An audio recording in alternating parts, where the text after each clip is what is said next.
नमस्कार दोस्तों, स्वागत है आप सभी का डिप्लोमेसी एंड डिफेंस चैनल में। तो आज इस वीडियो के अंदर हम बात करेंगे इंडिया के जो नए-नए डिफेंस से रिलेटेड खबरें आई हैं, साथ ही साथ जो मेजर वर्ल्ड इवेंट्स हुए हैं, मेजर वर्ल्ड जो न्यूज़ निकल कर आ रही है, इन सारी चीज़ों की हम आज इस वीडियो में डिस्कशन करेंगे।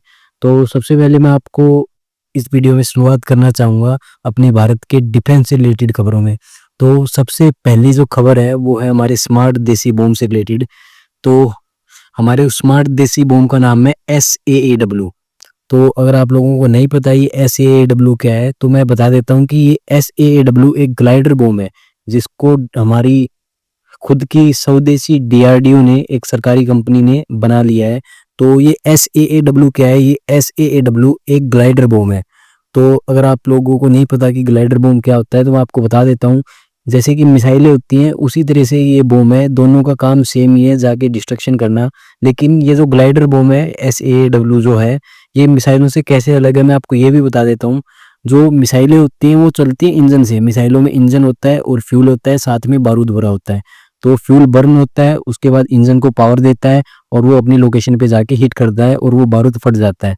ये वर्किंग होती है मिसाइलों की, अगर हम मोटा-मोटी आमतौर भाषा पे मिसाइलों की वर्किंग को समझें तो। लेकिन ग्लाइडर अलग कैसे होता है मिसाइलों से, ग्लाइडर बम? तो ग्लाइडर बम के अंदर कोई इंजन नहीं होता, उसके अंदर प्योरली बारूद भरा होता है और वो जिस टाइम पे हिट करता है अपनी लोकेशन पर जाके, जो उसका टारगेट होता है, तो वो फट जाता है। तो ग्लाइडर बम क्या होता है, उसको हम मान लीजिए फाइटर जेट है, फाइटर जेट से हम लोगों ने ग्लाइडर बम को छोड़ा। तो फाइटर जेट से ग्लाइडर बम को छोड़ने के बाद क्या होगा, फाइटर जेट से ग्लाइडर बम को हम छोड़ेंगे तो उसके ऐसे पंख निकल आएंगे और वो ग्लाइड करते करते अपनी लोकेशन पे जाके हिट करेगा। तो ग्लाइडर बम क्या है, जरूरी क्यों है वो मिसाइलों से? क्योंकि ग्लाइडर बम के अंदर ना तो इंजन होता ना फ्यूल डलता। इसका मतलब ग्लाइडर बम के अंदर ज्यादा बारूद होता है और जिस भी लोकेशन पे अगर ग्लाइडर बम जाके गिर रहा है तो वो ज्यादा डिस्ट्रक्शन करेगा as compare to missile system. तो ग्लाइडर बम का यूज दुश्मन के बंकरों के ऊपर भी हमला करने के लिए किया जाता है। तो ये SAAW जो बम है, जो कि ग्लाइडर बम है, ये सक्सेसफुली DRDO ने बना लिया है। तो अगली न्यूज़ हम चलते हैं, अगली डिफेंस न्यूज़ की तरफ हम चलते हैं। तो अगली डिफेंस की न्यूज़ आ रही है प्रोजेक्ट कुशा से रिलेटेड। तो मैंने कुछ दिनों पहले एक वीडियो भी बनाई थी कि भारत अपना स्वदेशी S-400 बना रहा है, यानी कि एक एडवांस एयर डिफेंस सिस्टम बना रहा है। तो ये advance air defence system S-400 की टक्कर का भारत बना रहा था, जिसका नाम प्रोजेक्ट कुशा था। तो इससे रिलेटेड एक खबर आ रही है। खबर ये है कि DRDO ने टाइम दे दिया है कि DRDO कब तक ये प्रोजेक्ट कुशा को कंप्लीट कर देगा। तो DRDO ने कहा है कि 2028 तक हमारा स्वदेशी एयर डिफेंस सिस्टम, जो कि S-400 की टक्कर का होगा, वो 2028 तक बनकर रेडी हो जाएगा। तो इसके बाद अभी हम बढ़ते हैं हमारी अगली न्यूज़ की तरफ। अगली न्यूज़ ये है कि एक कॉन्फ्रेंस होती है, एक साल में एक कॉन्फ्रेंस होती है, जो कि आर्मी आपस में कॉन्फ्रेंस करती है। आर्मी होगी, BSF होगी, ये मिलकर एक कॉन्फ्रेंस करते हैं जिसका नाम है साइंजिन कॉन्फ्रेंस। तो इस कॉन्फ्रेंस के अंदर क्या होता है कि वो बैठ के अपनी प्लानिंग करते हैं कि आगे हमें क्या करना है, अब तक भारत में क्या हुआ है। तो अभी कुछ दिनों पहले ऑपरेशन सिंदूर हुआ था, तो उसके अंदर क्या-क्या कमियां थी, उसके क्या-क्या प्लस पॉइंट थे, आगे पाकिस्तान क्या-क्या कर सकता है, इससे रिलेटेड कॉन्फ्रेंस होगी। और इस कॉन्फ्रेंस का जो मेन टॉपिक होगा वो ऑपरेशन सिंदूर से रिलेटेड होगा कि आगे हम हमारी स्ट्रेटेजी को किस तरीके से अच्छा कर सकते हैं। तो इसके साथ साथ ही एक और अच्छी खबर निकल कर आ रही है, जो कि बहुत ज़्यादा ज़रूरी है मेरे को लगता है। और आपको क्या लगता है ये आप लोग कमेंट में बता सकते हैं। ज़रूरी मेरे को क्यों लगती है, तो मैं आपको ये बता देता हूँ कि ये खबर हमारी एक प्राइवेट कंपनी से रिलेटेड आ रही है। तो ये प्राइवेट कंपनी VTOL, इसने एक UAV बनाया है। UAV क्या होता है? अनमैन्ड एरियल व्हीकल होता है। तो ये एक ड्रोन की तरह होता है, जो कि क्रॉस बॉर्डर जाकर अपने टारगेट को हिट कर सकता है, जिससे कोई हमारे इंडियन जो आर्मी के पर्सन होते हैं, उनको ना तो इसको ऑपरेट करने की ज़रूरत होती, ना इसके ऊपर बैठकर इसको उड़ाने की ज़रूरत होती। तो ये अनमैन्ड एरियल व्हीकल होता है। तो हमारी जो प्राइवेट कंपनी है VTOL, उसने UAV बनाया है जिसका नाम है रुद्रस्त्रा। तो इस रुद्रस्त्रा का पोखरण के अंदर टेस्ट भी हो गया है, जो कि टेस्ट बिल्कुल सफल रहा है।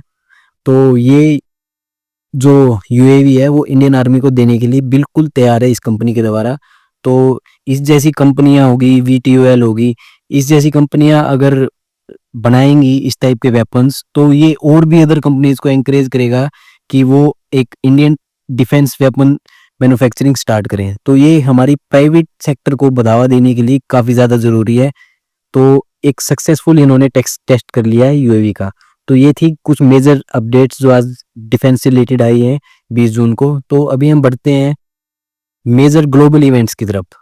मेजर जो ग्लोबल न्यूज़ आ रही है वो सबसे एक मेन न्यूज़ निकल कर आ रही है जो कि है तेल के रेटों से रिलेटेड। तो जैसा कि आपको पता है कि ईरान और इजराइल का युद्ध चल रहा है जो कि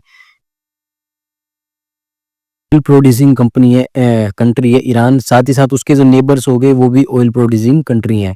तो इस युद्ध के बाद $75 पर बैरल ऑयल की कीमतें बढ़ चुकी हैं। तो इसके साथ साथ अगली न्यूज़ की तरफ अभी हम बढ़ते हैं। अगली न्यूज़ आ रही है नाटो से रिलेटेड। तो नाटो में क्या है, नाटो में जितने भी देश हैं ये सारे युद्ध हो रहे हैं, जैसे कि अभी इंडिया पाकिस्तान का हुआ था, इजराइल का ईरान का चल रहा है। तो ये सारे युद्धों को देखते हुए वो मांग कर रहे हैं कि नाटो का 5% तक बजट बढ़ जाए, मतलब उसका जो डिफेंस बजट होता है नाटो का वो 5% तक बढ़ाने की मांग की जा रही है। तो इसमें क्या है, मोस्टली कंट्रीज जो हैं एग्री कर रही हैं कि हम लोग 5% बजट बढ़ा देते हैं, लेकिन स्पेन स्ट्रांगली अपोज कर रहा है कि हम लोग बजट ना बढ़ाएं, जबकि नॉर्वे जो है वो स्ट्रांगली सपोर्ट कर रहा है कि हाँ भाई हाँ, नाटो का बजट बढ़ा दो, नाटो का डिफेंस बजट बढ़ा दो। दोस्तों ये थी मेजर न्यूज़ अपडेट्स आज की, जिसके अंदर हमने प्राइवेट सेक्टर हमारा जो जिसने यूएवी बनाया है हमने वो कवर कर लिया।